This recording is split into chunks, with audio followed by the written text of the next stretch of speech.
Hello all and welcome to the next video here on the Onion Man's Rooftop Two-Headed Cow Caravan of Treasure. Sometimes barter. The streak continues. And we are in part 2 of our recent Tales from the Mailbag. This is the second part of the one from my trip to Lubbock, Texas, which had all the crazy Funko Pops from Walgreens and like the Kyle Rayner figure from Target, all that stuff. The Last Ronin figure I found at Walmart. So yeah, if you look at the thumbnail, there's some boxes here. We're going to take a look at them. Some of the stuff was already unboxed, and I mentioned in my last Journey into Monthly's comic book video, it's Christmas time when I'm filming all this stuff. I needed boxes to ship out presents. So as stuff was coming in, if it looked like it was the right size for one of the presents I was going to ship, I'd open it, and I didn't open the figures. Nothing's opened, like for review purposes. But I used the boxes that a lot of this stuff shipped in to ship presents out as quickly as possible. I needed to. I didn't have time to stop, film a video, and then ship stuff out. I had to get them. So I have a couple of things that are already out of the shipping boxes that we're going to take a look at, and then we'll kind of move on from there. The first thing is something, I have a couple of stories that really go with some of the stuff. So I'm going to be a little disjointed here, and I apologize in advance for that. The first thing, we have some Target exclusive stuff, but I did not get them at Target. We have the Acolytes. I'm not saying APA because even though it is the APA technically, this is pretty much more so their ministry phase with the fake tattoos on the chest and everything. And the like kind of different design on the tights. I always think of this as just the Acolytes within the ministry. I think of APA, I think of like, you know, no fake tattoos, the more simplistic black tights, and, you know, always pounding arse. It's an OSW reference for you. Apologies, had to take a drink. Anyway, mentioned him before. My buddy Cranky found these where he lives in Florida at his Target. When I went to Lubbock, I did not see these. I will say this, though. This set, I saw this Rey Mysterio. I saw a bunch of him, actually, at one of the Targets in Lubbock. But it's an interesting set. You got the Acolytes, Bradshaw and Farouk. You got Molly Holly, which really, this is Mighty Molly. Kind of goes with... No, it really doesn't go with the Hurricane figure we got in this Legend series. Because that was like ECW Hurricane with the long hair. She would have fit more with that old Elite Hurricane that was a chase a while back. But then we got, this is ECW One Night Stand Rey Mysterio. The second One Night Stand, I believe, 2006, right? Where he defended the World Heavyweight title against Sabu, and Sabu DDT'd him through a table, and they did the fake doctor stoppage. They cannot continue, and the whole crowd just booed the shit out of it. Anyway, it's that Rey Mysterio. But yeah, they look cool. So yeah, thank you, Cranky. Glad to have them. Not getting the Mighty Molly or the Rey Mysterio. But yeah, the next series I believe has that WCW AJ Styles, which is so weird to see. I know. I'm guessing they don't want to do like any of his TNA garb, so it's like a weird young AJ Styles with the WCW Nitro shirt. It's so weird. Like. I don't know if TNA owned the likeness to like young AJ Styles. Like, why are we getting that? It also has Ken Shamrock in the green trunks, which was like towards the end of his WWE run. I think of Ken Shamrock, I always think of him in black or red in the early days, like when he's feuding with Rocky Maivia, with The Rock in the early Nation days and stuff. Like he's wearing, to me, like during that time, he's always wearing black or red. Then when he's in the corporation, I always think of blue. He's always wearing blue. And then at the end of his run, he's wearing green, which is what he's wearing in WWF No Mercy. So we're getting that Ken Shamrock, which is kind of interesting. I don't know if I'm going to get it or not. I have the old Ken Shamrock that's in the red, the old Elite. But this one does have a little bit of a better head sculpt. Regardless. Thank you, Cranky. Second thing.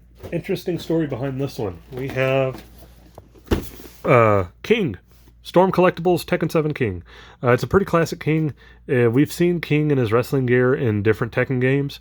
And this is just kind of the more Tekken 7-y version of the gear. I like it. I like King in the wrestling gear. That's why I wanted this one. If they had put him in like, oh, I don't know, man. If it was the first King, like in the suit and tie, maybe I would get it. Like King 1, the first King, because this is second King. It's a whole lore, trust me. I love King. He's one of my favorite Tekken characters, one of my top 5 Tekken characters for sure. Again, I'm a wrestling fan. He's a luchador fighting for orphans. Like, he has essentially the, what's a good way to put it? The Friar Tormenta story, you know, like that Nacho Libre made fun of, which was both entertaining and, you know, like fucked up at the same time.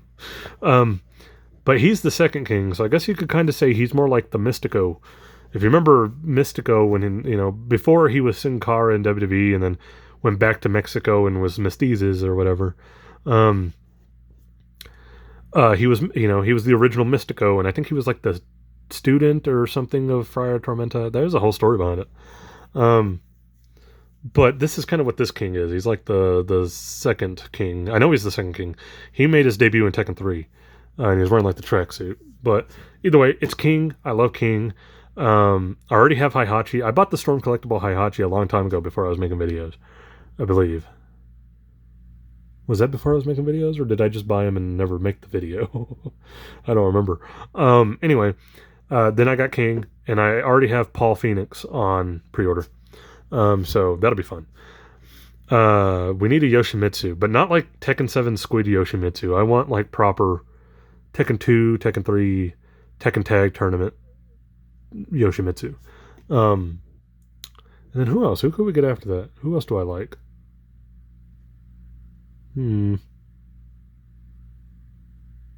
know, Huang? Horong? I don't know. But anyway, pretty cool. The story behind this. There's an interesting little story behind this. Pre-ordered this a long time ago, like almost about a year or so ago. I think like almost exactly a year ago, around December or January.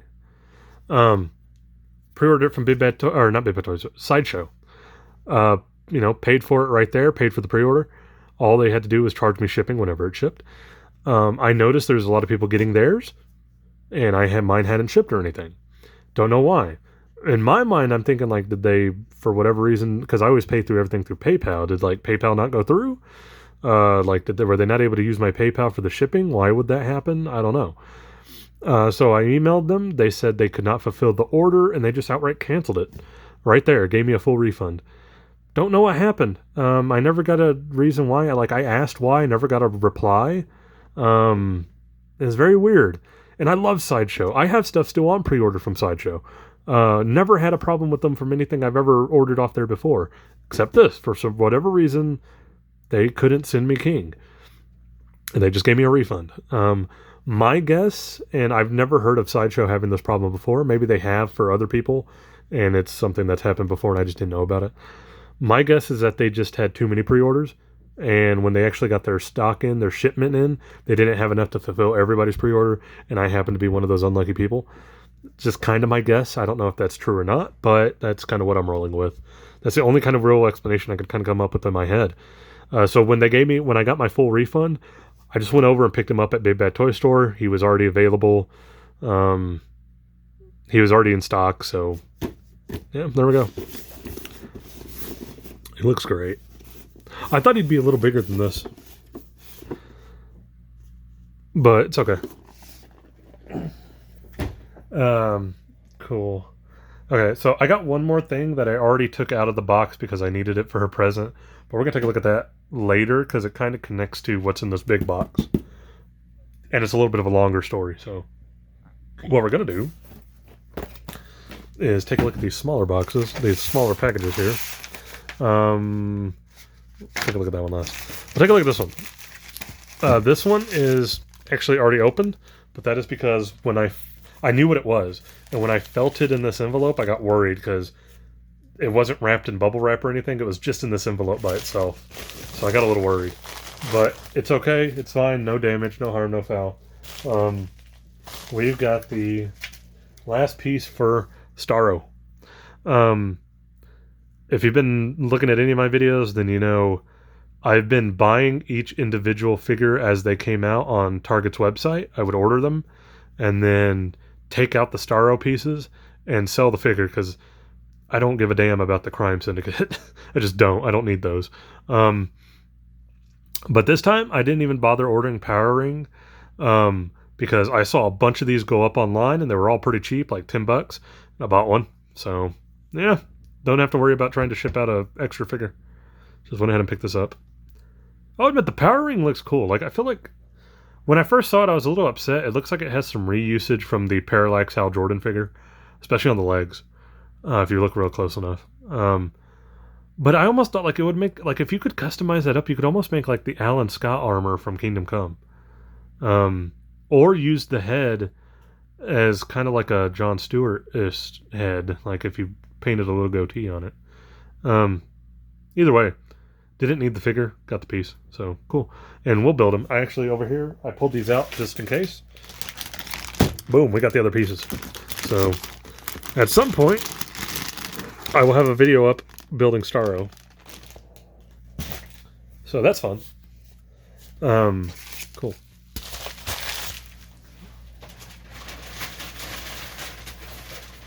Next thing. Yeah. We have this package. This is actually from Pro Wrestling Tees. I think I mentioned I ordered this a while back. Not a while back, maybe about a month ago. I probably could have done this with, now that I think of it, with the Pro Wrestling Crate unboxing, but we're going to go ahead and just open it up now because I'm really excited for this. This is the, there we go, autographed, that's it. That's such a small thing. Sorry. I'm kind of shocked here. It's the autographed Mr. Sacco from Mick Foley. I see. Okay. I do not like how they packed this. There's nothing wrong with it. Okay, so here we go. There's the autographed Mr. Sacco. Like, I think pretty easily you can tell this is printed on the sock, but then his autograph is written on the sock. Cool. Doesn't bother me any. Totally fine with that. What does bother me is this part. This is the little cardboard certificate of authenticity, which is also hand signed by Mick Foley. This certificate serves as evidence that this official Mr. Sacco is autographed by Mick Foley. This collectible Mr. Sacco purchased through a limited sale from ProWrestlingTees.com. Verification of its authenticity can be further confirmed by contacting ProWrestlingTees.com at info@ProWrestlingTees.com. Mick Foley, signed by Mick Foley in blue.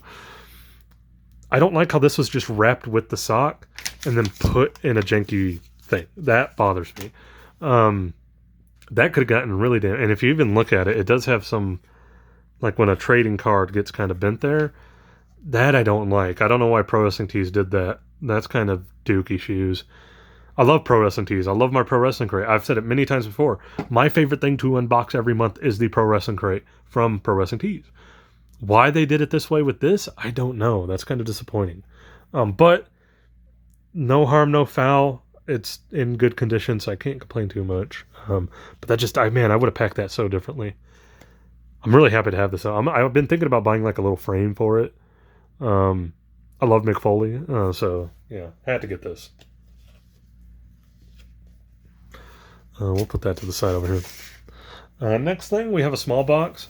This just came like this, which is funny because it's actually trying to cover up the shipping label here with info.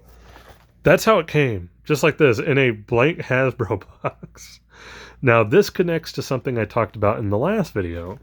In the last Tales from the Mailbag, part 1 of this, I talked about my thoughts on the Black Adam movie, how Multiverse of Madness kind of pissed me off, and then Thor Love and Thunder somehow pissed me more off. And Black Adam, while not really being a good movie, it was inoffensive, and I enjoyed it a lot more because it didn't piss me off.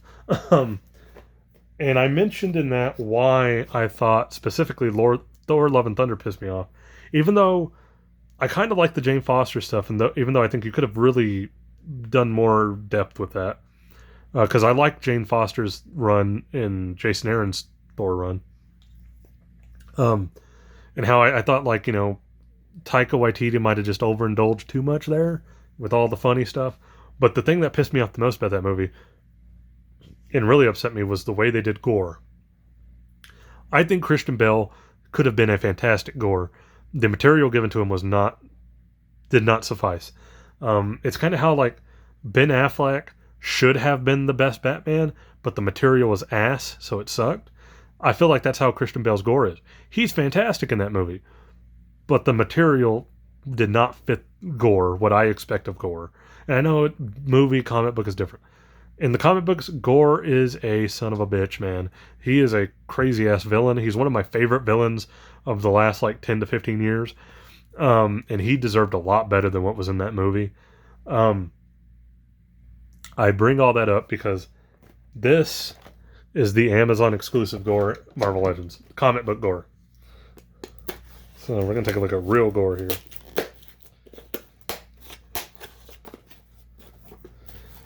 I wonder if I can... Hold on here. Gotta cover up the name again.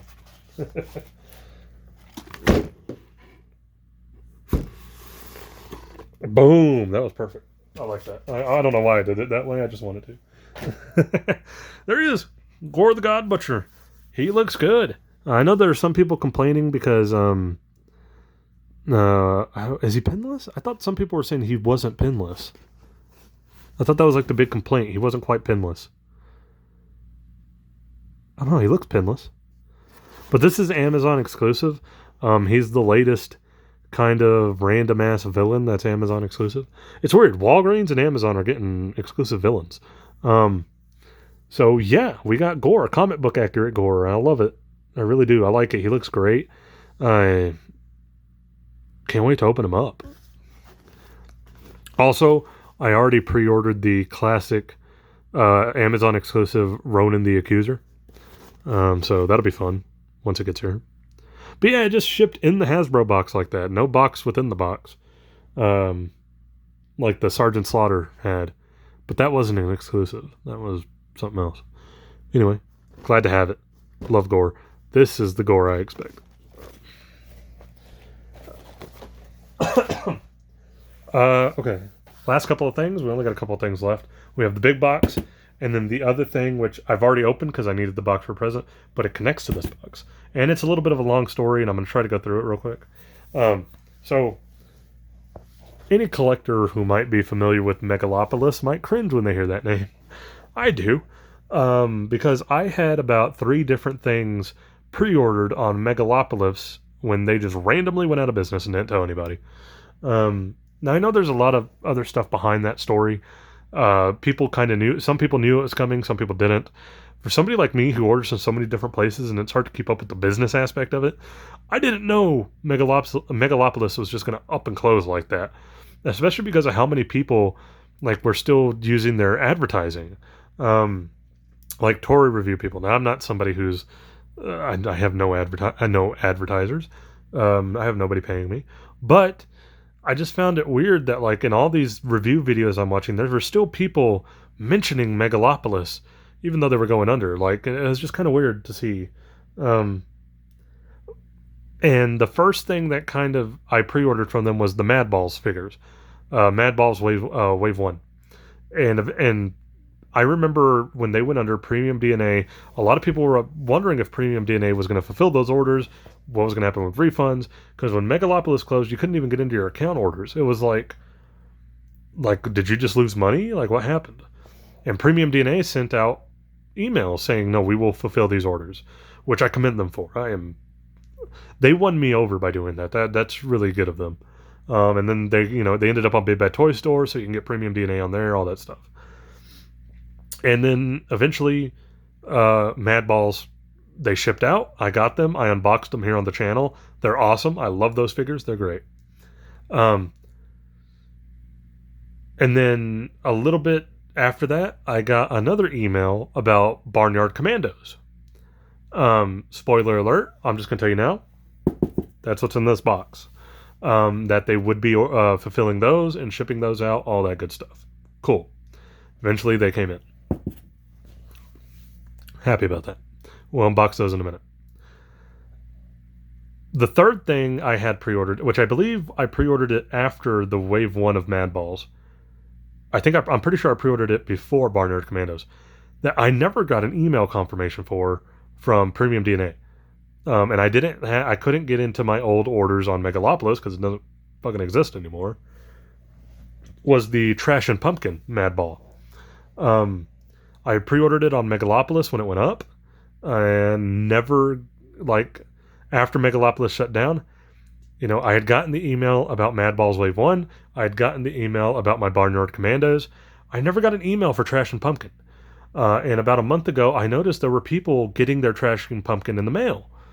And I was like, whoa, okay, hold on here. Like, where's mine?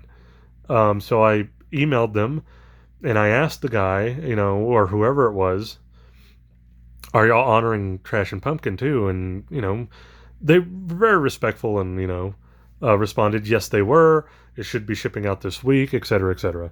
You'll get a confirmation when it ships. And I never got a confirmation. Never got a confirmation. I was starting to get kind of worried. I thought, I must have just lost out on this. Like, I got my Mad Balls Wave 1. I got Barnyard Commandos. I guess I'm just not going to be getting my Trash and Pumpkin.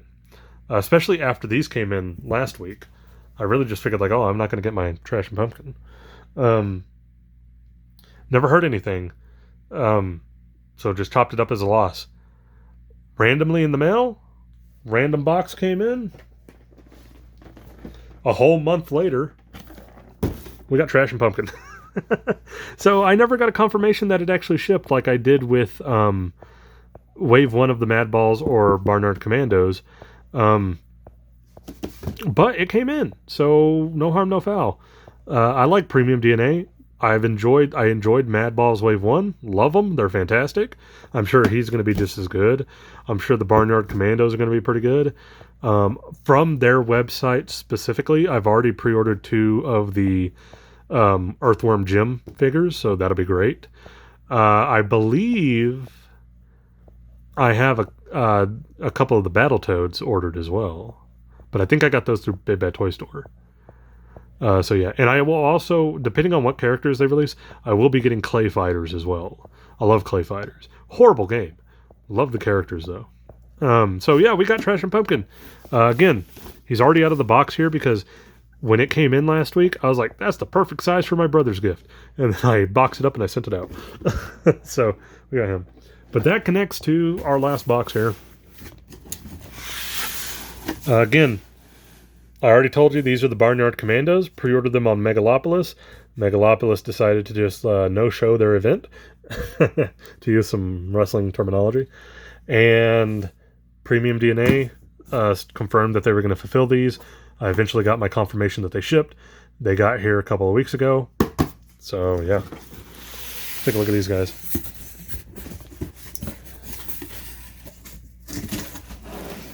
Oh, how do I open this? There we go. Old ass box cutter, that's how. Okay. Okay, got a little bubble wrap.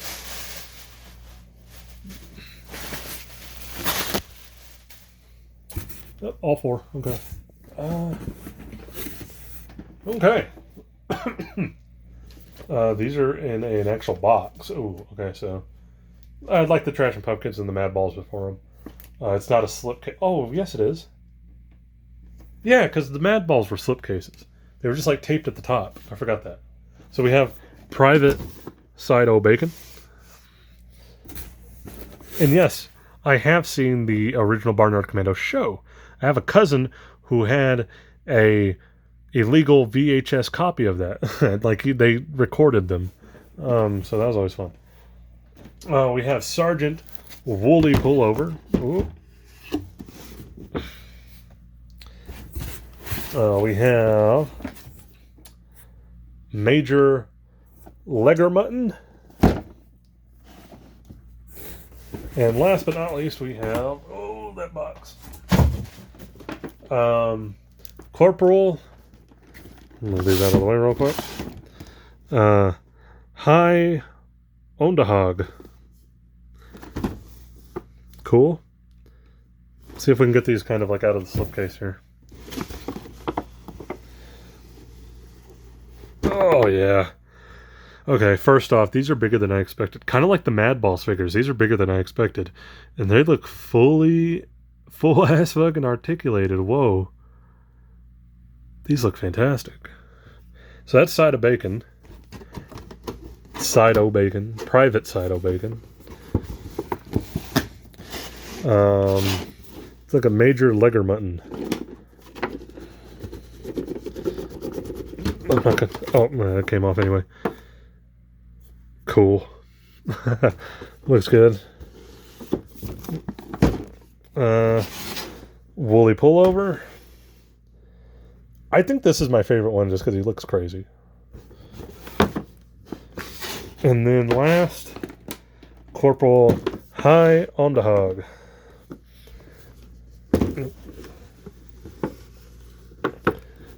I don't know, maybe him. He's got an eye patch. You know you're a badass when you got an eye patch. Snake Plissken, Solid Snake, Big Boss. I hate Deathstroke, so I'm not going to mention that. I do. Sorry. I don't know why I took that shot. I'm talking about Barnyard Commandos and I'm giving shit to Deathstroke. I hate Deathstroke. Anyway. Yay! These are pretty cool. I like them. So yeah, there's our mailbag stuff from the actual mail. Again, apologies that some of the stuff was already taken out of the shipping box, so you didn't get to see me open it. But I needed those for Christmas. I had to ship out presents. But yeah, these are great. I like these. I love Premium DNA so far. Even though really the only thing I've reviewed are those Mad Balls Wave 1 set. I thought they were great. I think these are going to be great. So yeah. I noticed they're also doing like stealth ops. Like they're like the same ones, but they're wearing like all black, like Ghost Recon gear, or Splinter Cell gear. Yeah, that's more appropriate. Splinter Cell gear. Don't know if I'm going to get those. I don't remember that being in the cartoon, to be honest. It wasn't? Or is that just something original they came up with? Either way, glad to have these. So that's going to be it. We got, yeah, a lot of stuff. Cranky sent us the Acolyte figures, the WWE Elites. We got our Storm Collectibles King figure. We got the Mick Foley autographed Sacco that the way it's packed really upset me, but no harm, no foul. It's in good condition. And, you know, Premium DNA fulfilling orders with Barnard Commandos and Trash and Pumpkin Madball over here. Oh, and our Gore the God Butcher. Proper Gore. I'm going to call him Prime Gore or something. I don't know. But yeah, thank you. And that's going to be it. That's all I've got for mailbag. Yeah. I guess I could... I don't know what the next video is going to be. I don't know if I'm going to do some quick unboxing shorts. We're definitely going to unbox these in actual and like real videos. Full-length videos. I got a lot of game pickups recently, especially since Thanksgiving. Been to a few garage sales and found a lot of games, not gonna lie. So that's gonna be it. Thank you. Please like, comment, subscribe if you want to. You do not have to if you don't want to. Always appreciate anybody who does. And I'll catch you guys in whatever the next video is.